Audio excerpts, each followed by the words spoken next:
Hello and welcome. My name is Richard Taverner and I am your host of Any Further Questions. You are listening to episode 9 of season 2. If you don't already know, all episodes of Any Further Questions are available to listen to on Spotify and Apple Podcasts, so please do go and check them out now.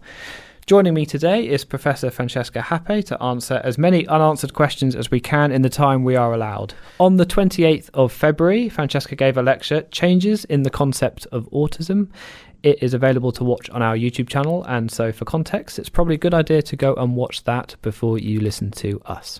Francesca is a professor of cognitive neuroscience at the Institute of Psychiatry, Psychology and Neuroscience, King's College London. She has received numerous awards and written books on the subject of autism for the past 30 years, and in 2021, she was awarded a CBE for her services to the study of autism. On the 28th of February, Francesca gave a lecture, Changes in the Concept of Autism. Francesca, welcome. How are you? Hi, I'm fine. Nice to be here. Good to have you. We're going to start by a question from one of our audience. We had close to 100 questions from our audience after the lecture and during the lecture, so it was incredibly popular. And our first question is, do you believe that we are overdiagnosing the prevalence of ASD, or are we finally diagnosing the correct proportion of the population and helping those in need? It's a really good question, and it's a hard one to answer because autism is a behavioural diagnosis, so we don't have anything to check it against. We can't look for a marker in the blood or something like that. The latest data from the UK, looking over the last 10 or so years, suggests that the big rise in diagnoses have been first diagnoses in adulthood, after the age of 18, and diagnoses among women and girls. And the authors of that study suggest this shows that we're catching up on people we've historically missed, rather than overdiagnosing. But there are some figures coming out from some studies around the world, coming up to something like 3% of the population meeting diagnostic criteria. And there one might ask, where are the boundaries between being on the spectrum but not warranting a diagnosis and having autism spectrum disorder, as we currently understand it? And one of the distinctions is that to get the diagnosis, strictly speaking, your traits should be impairing to you in everyday life. And that might be an impairment because your environment doesn't suit your neurotype, your way of thinking, but there really should be an impairment. And I think sometimes the diagnosis is going beyond that to people who are functioning actually very well in life, but do have a lot of autistic traits. And whether or not we should use the diagnosis for that part of the spectrum, I think, is up for debate. How important is it for autism to be diagnosed early in life? Is there evidence base showing the impacts benefits of an early diagnosis? The evidence is mainly cross-sectional rather than longitudinal, but there is an association between later diagnosis and worse mental health, for example. So it does seem that earlier diagnosis is better. Apart from anything else, it allows people self-understanding and understanding from people around them that they're not just being difficult or naughty, but they are genuinely processing the world in a different way from neurotypical people. So earlier does seem to be better. We had a group of questions focusing particularly on children, and I'm going to group them all together now. Thank you for all your questions, by the way. I had to only pick a group of them as we didn't have time to get through every single one. The next question we had was, we require a level of disability in order to give an autism diagnosis. This seems at odds with the idea that autism per se is not disabling. How do we square? I think that we've moved over time from a medical model of disability, where we would have thought of autism as disabling in itself, to a more social model of disability, where the disability arises from the mismatch between the traits and needs and strengths and weaknesses of the individual and the environment they're in. And most environments are designed by neurotypical people, and the demands that they place on autistic people can effectively disable them in the same way as if you don't have ramps, somebody who's using a wheelchair is disabled. The diagnosis of autism spectrum disorder requires impairment, as I mentioned, and so that does mean that in our current environment, the way that you function is difficult for you. So your social communication differences are actually disabling. They're making it harder for you to get a job, to keep a job, for example, to make friends, to keep friends. So I think that it is possible to hold a neurodiversity viewpoint where the differences are valued and not stigmatized, while recognizing that in the current world, autism is disabling.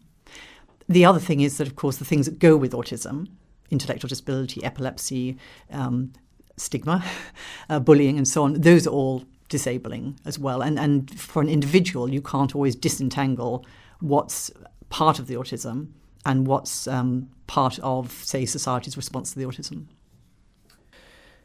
If someone has a history of extensive childhood trauma and or neglect, this often leads to autism being missed.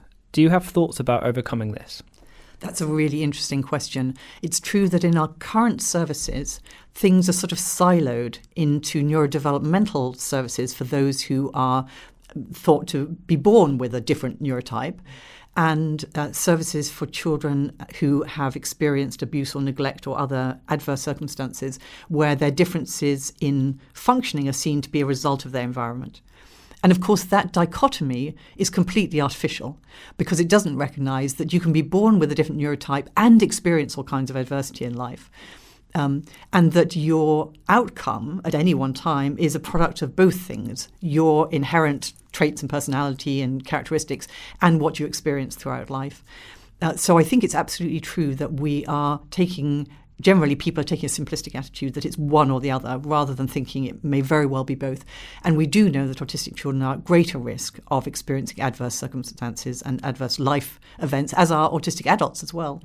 A lot of our work has been around PTSD and trauma in autism and the fact that autism itself predisposes to developing poor mental health after traumatic events, some of which neurotypical people wouldn't consider traumatic. So I think it's absolutely true that for child services too, we need to be thinking in a joined up way about neurodiversity and adverse life circumstances.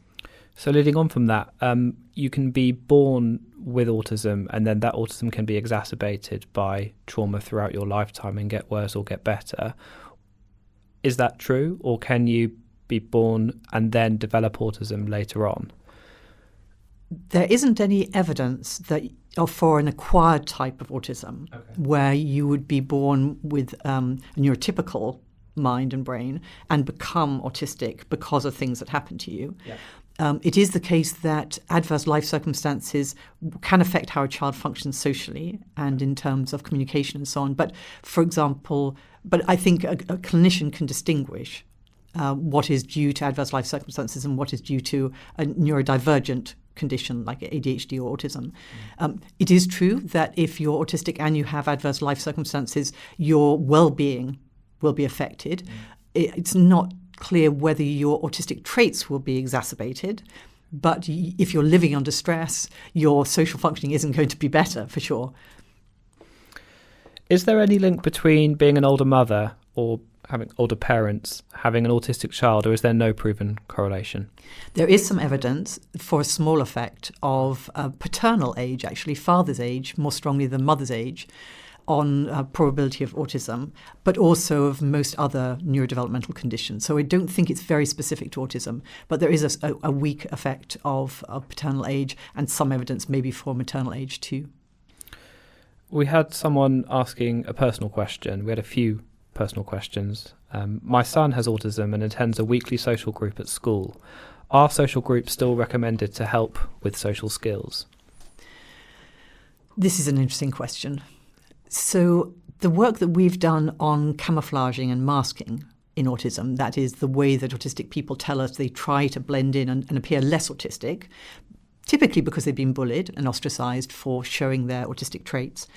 That work has made me feel a bit different about social skills groups. So for as long as I've been working in autism, there have been attempts to teach social skills to autistic children and young people.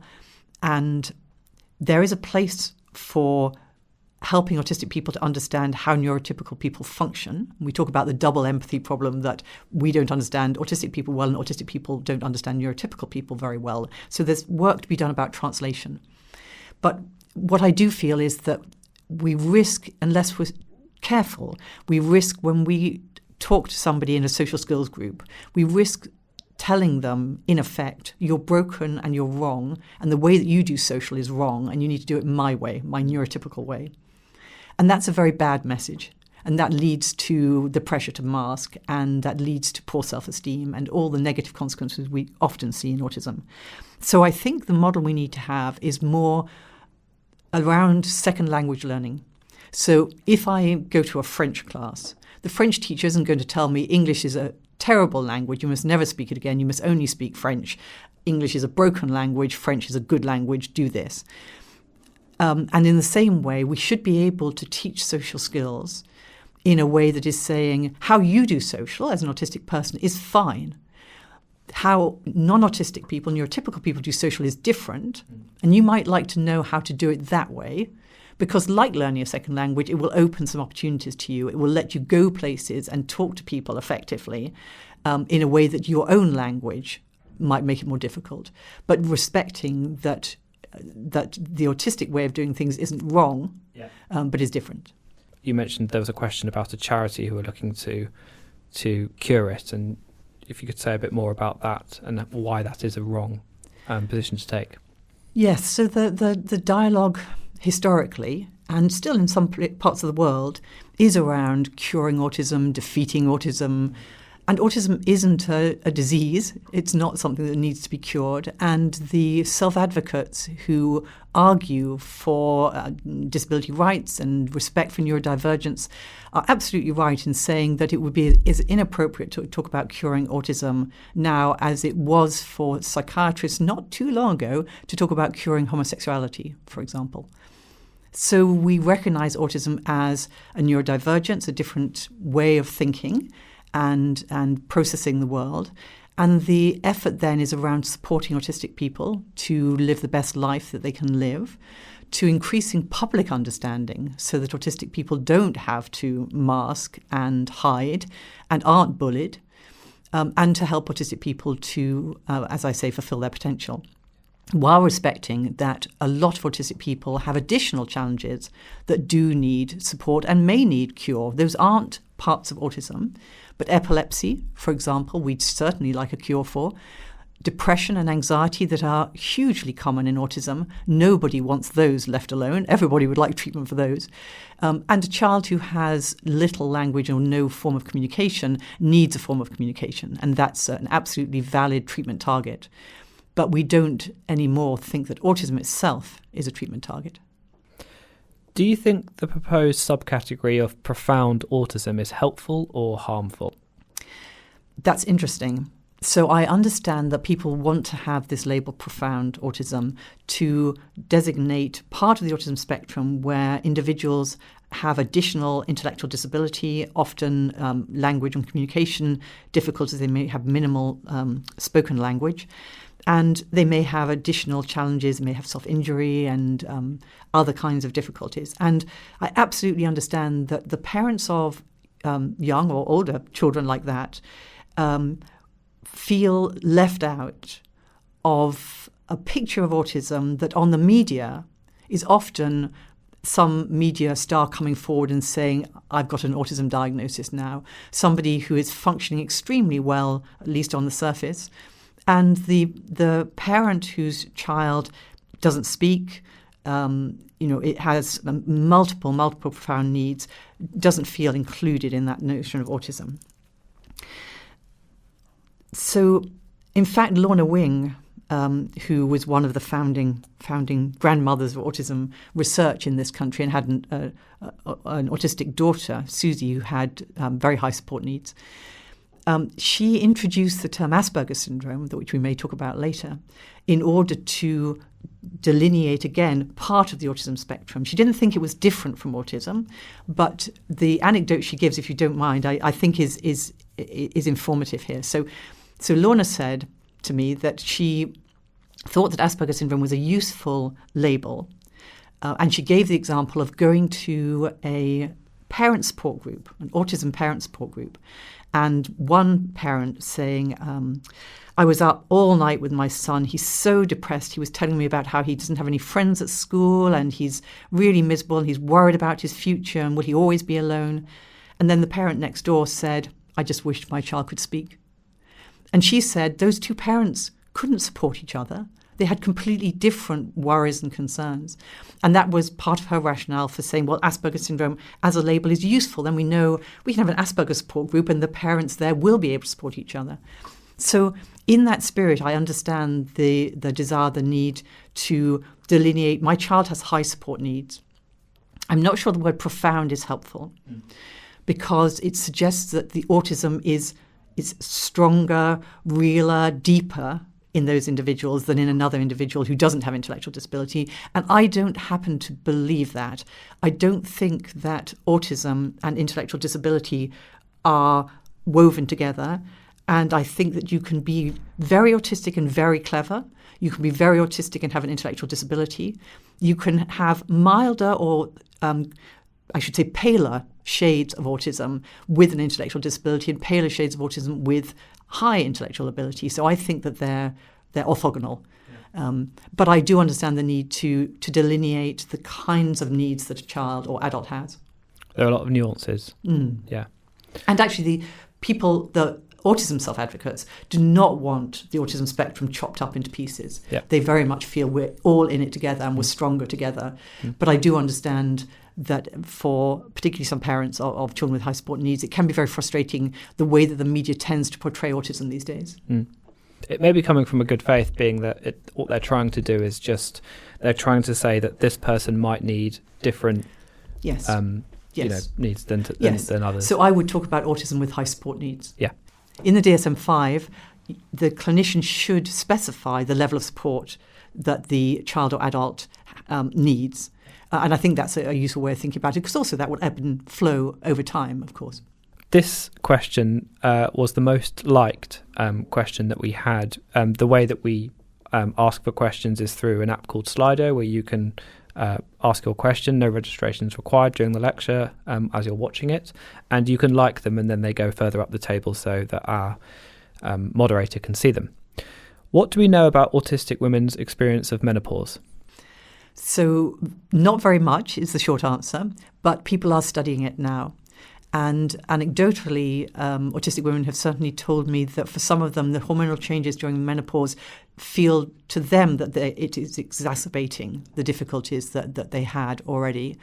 And of course, it is a time of change, and we know that a lot of autistic people find change difficult. It's a time of uncertainty, and uncertainty is difficult for a lot of autistic and non-autistic people. But because it's a female-only experience, it's been neglected, as has the experience of pregnancy, for example, or the onset of periods and so on. So all of these female-only experiences have been neglected because we've also neglected autistic females historically in terms of research. But it is beginning to be addressed now. I was thinking about reflections with puberty, and maybe that's a change, a biological change that you can't avoid. Yes. Is there a similarity between that then? Do autistic people struggle with going through puberty, for example? Again, it hasn't been studied as it needs to be studied, but anecdotally, yes, definitely. And in particular for girls, and for some boys too, there's a sort of perfect storm that happens where primary school was maybe okay, you could cope with that. And then when you go to secondary school, you're coping with hormonal changes, puberty, a great big school and complex, negotiating different places and spaces, sensory onslaught, typically a noisier, busier place, and more complex social situations and relationships. And that's often when either the autism becomes obvious and a diagnosis is sought, or unfortunately when a child breaks down and just can't cope anymore. Do you think that some of the egos of autism theory, for example, Leo Kanner or Bettelheim, hampered our understanding of autism by taking us down rabbit holes? Well, Bettelheim, of course, was completely unhelpful, to put it mildly, because he suggested that autism was psychogenic, that it was caused by refrigerator parenting, bad experiences, which is just wrong, it's false. It may be that some of the children that he saw were the children, as we've talked about, who have had adverse life experiences and whose social and behavioural functioning is affected by that, rather than by a neurodivergent condition. But that was a complete red herring. And it took a long time to get away from that mistaken view. And of course, Leo Kanner, having initially believed autism to be absolutely organic, was persuaded by that psychogenic view and was a proponent of the refrigerator mother notion. And it took root very powerfully in a number of places, and still to some extent is influential in countries where psychoanalysis is predominant. So in France, for example, there's still a little bit of that flavour of, well, what did you do? Did you want the baby, etc.? And it took Michael Rutter, who I'm proud to say had the office next to me for many, many years and was the director of the centre that I work in. It took his twin studies in the 1970s to disprove the psychogenic refrigerator mother theory. So yes, in that sense, they went down absolutely disastrous rabbit holes. On the other hand, Leo Kanner, Hans Asperger, and before either of them, Grynia Skoreva described autism and noticed that there were children who had this syndrome, this cluster of features. And so for that, we have to be grateful. In some ways, these theories that we have from the 19th century and before, old theories that we can disprove now, some of them, sometimes you can see them as helpful because what they're doing is they're highlighting the obvious things that are wrong about it, and then you can less focus on that and more focus on other parts of research which might help us in understanding it better, possibly. We now move on to our question about Asperger's. Can you talk more about the concept of Asperger's and how it's changed recently? So, as I mentioned, Lorna Wing introduced the term Asperger's syndrome for that part of the autism spectrum where an individual has social and communication differences and difficulties, rigid and repetitive traits, just like autism, but doesn't have language problems or cognitive, intellectual difficulties. And it really grew up as a distinct diagnosis because historically language impairment had been seen as absolutely fundamental to autism.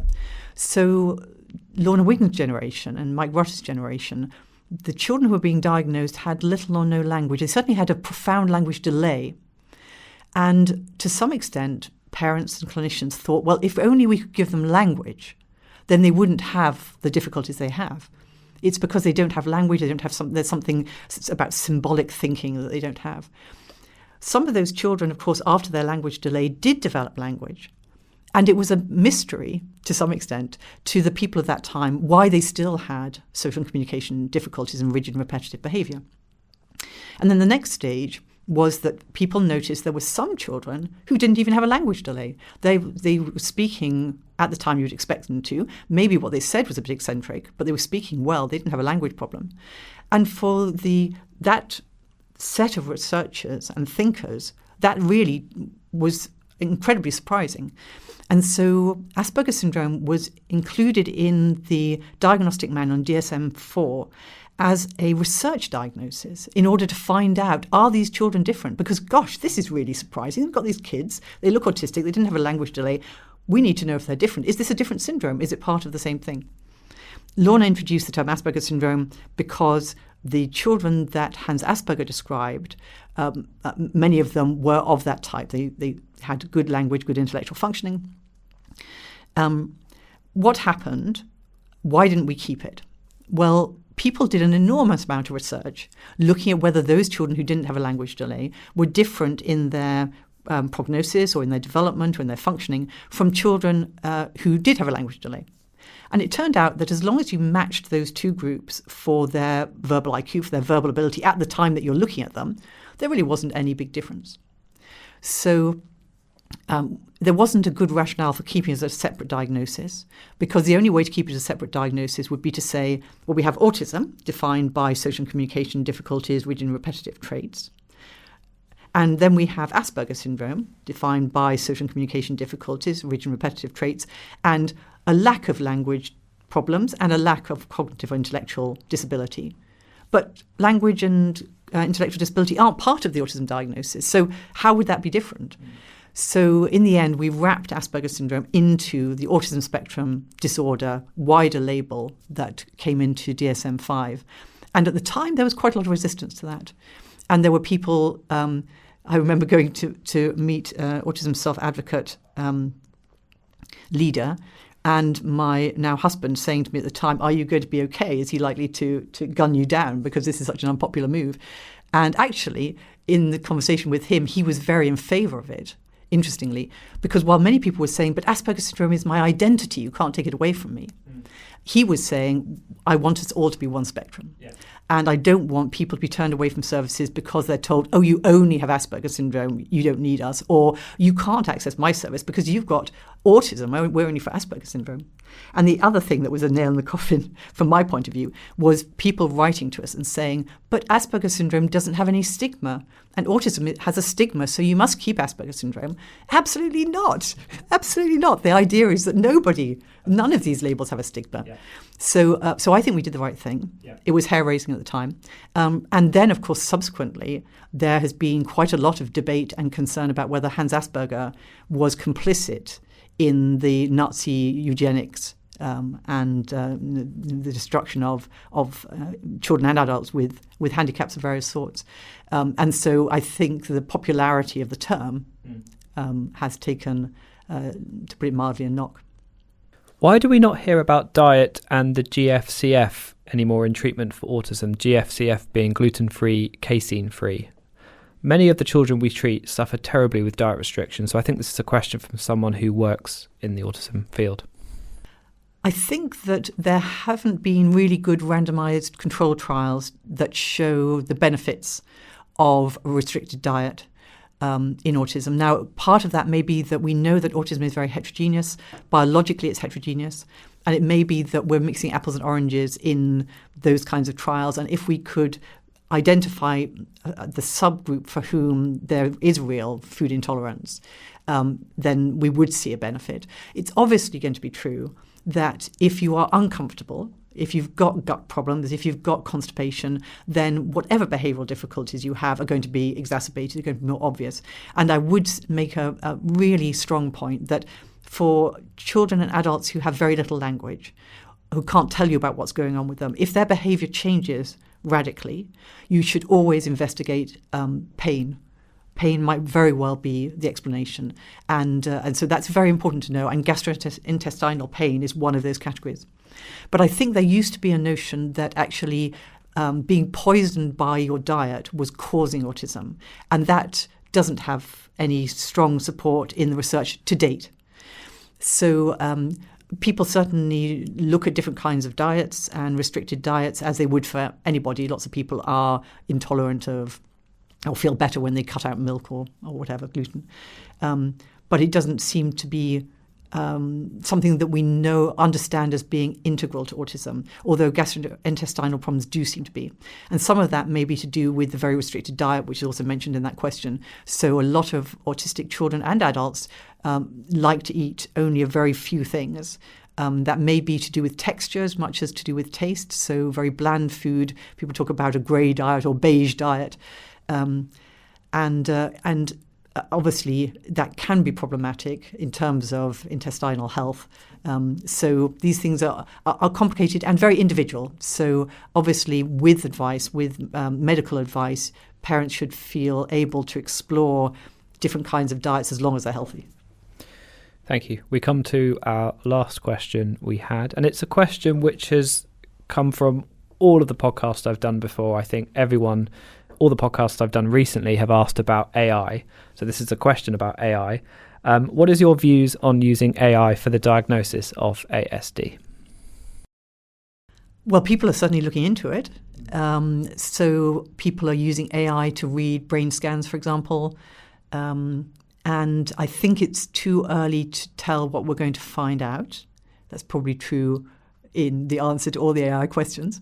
In the end, the diagnosis is behavioural. And in the end, although we have various instruments and semi-standard interviews and observation schedules and things, in the end, it always comes down to the clinician's judgment is gold standard. People are looking at whether things like motion capture, would it be helpful during a diagnosis to be measuring eye gaze, pupil dilation, body language, and would that somehow improve diagnostic accuracy? And maybe for the groups where our diagnosis we don't think is very good, so that would be some autistic women who mask a lot, some autistic men who mask a lot, the elderly and very young children, maybe it will help. But on the other hand, if you can't pick up the behavioral difference, is it helpful to label someone? So interestingly, before AI, we used to think about this in terms of genetic markers. So we can get a genetic propensity score for autism, which tells you how many of the many alleles, all of small effect, somebody has that are relevant to autism.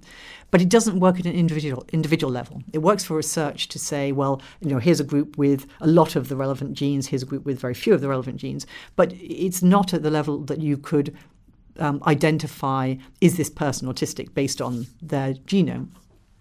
But before we knew that, we used to wonder, well, when we know the genes, won't it be interesting as a thought experiment if you have somebody who has autism genetically but doesn't look autistic in the sense of doesn't have social and communication difficulties, isn't rigid and repetitive, are we going to say they're autistic or not? Because it's a behavioral diagnosis. So in the same way, to some extent, with the AI, if the AI picked up something and said, this is autism, but everybody around the person, including the person themselves, said, you're not autistic, I'm not autistic, I don't feel different, I don't have any difficulty knowing what you're thinking and interacting. What will we do with that? Because autism is a behavioural diagnosis. Yeah. Thank you very much, Francesca. Your lecture is now available to watch on YouTube, and it's been available for quite some time. And we have had lots and lots of comments from people who have watched that lecture. And a lot of those comments are from people with autism or people who know people with autism who have found that lecture incredibly helpful. So lots and lots of positive comments. So thank you very much for sending those in. I'm just going to pick one out which touched me and encapsulated how important your lecture was for our audience. As an autistic woman, this was by far the most accessible, actually informative, and most humane discussion of autism I've ever joined. Thank you. So thank you, Francesca, for joining me. There are 2 other lectures in the neurodiversity series, which you can watch also. One is by Peter Hill on ADHD, and the other is by Maggie Snowling, who talks about dyslexia. So do go and watch them now. Thank you, Francesca, and thank you at home for listening. Thank you, Richard.